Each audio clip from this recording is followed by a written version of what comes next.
اللہ نے اس معاشرے کے اندر امیر اور غریب کے ذریعے سے دونوں طبقات کو آزمایا ہے۔ سارے لوگ دولت مند نہیں ہوتے، اگر سارے لوگ دولت مند ہو جائے تو نظم کائنات نہیں چل سکتا۔ سارے لوگ ہی جو ہے وہ غریب ہو جائیں تو پھر بھی نظم کائنات متاثر، اس نے اوپر نیچے رکھا، یہ اس کا نظم ہے۔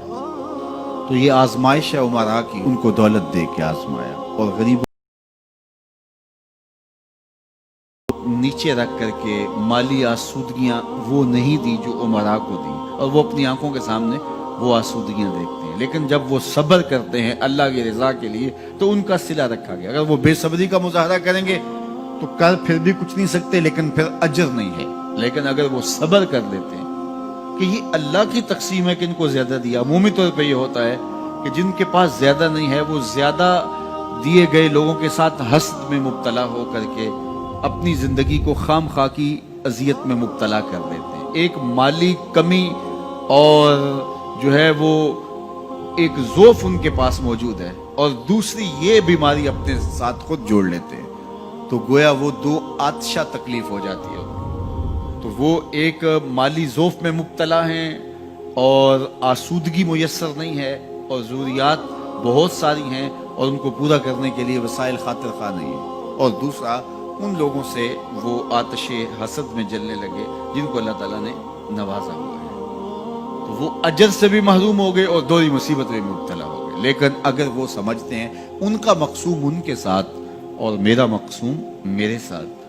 تو اللہ نے جو مجھے دیا ہے میں پہلے تو کوشش کروں کہ اپنے معاملات کو اس میں بہتر کرنے کی کوشش کروں۔ جب ہم دائیں بائیں سے دیکھ کے اپنے گھر کا بجٹ بناتے ہیں اور دائیں بائیں دیکھ کر کے جو ہے وہ اپنے امور زندگی کو طے کرتے ہیں تو پھر ہم مشکل میں مبتلا ہو جاتے ہیں،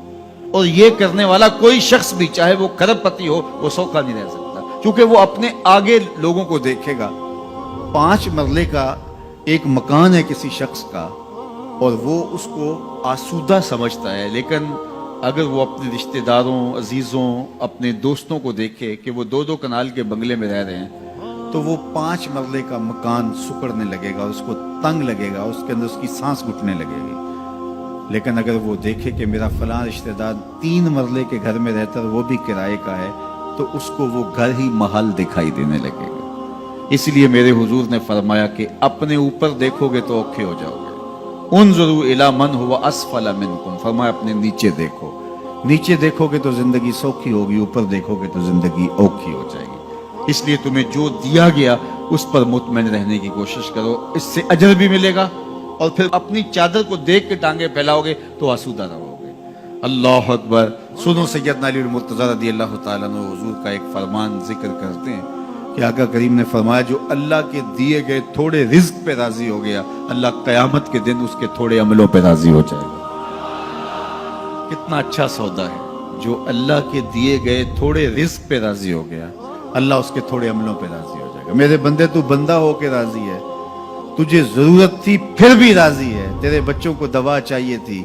تجھے اچھا گھر چاہیے تھا، سر ڈھانپنے کے لیے چھت چاہیے تھا، تو پھر بھی راضی ہے، کوئی بات نہیں، اللہ نے مجھے جس حال میں رکھا میں واہ خوش ہوں اس حال میں، تو بندہ ہو کے راضی ہے، تجھے ضرورت تھی پھر بھی راضی ہے، میں تو رب ہوں اور مجھے ضرورت بھی نہیں ہے تو میں بھی تیرے اوپر راضی ہوں۔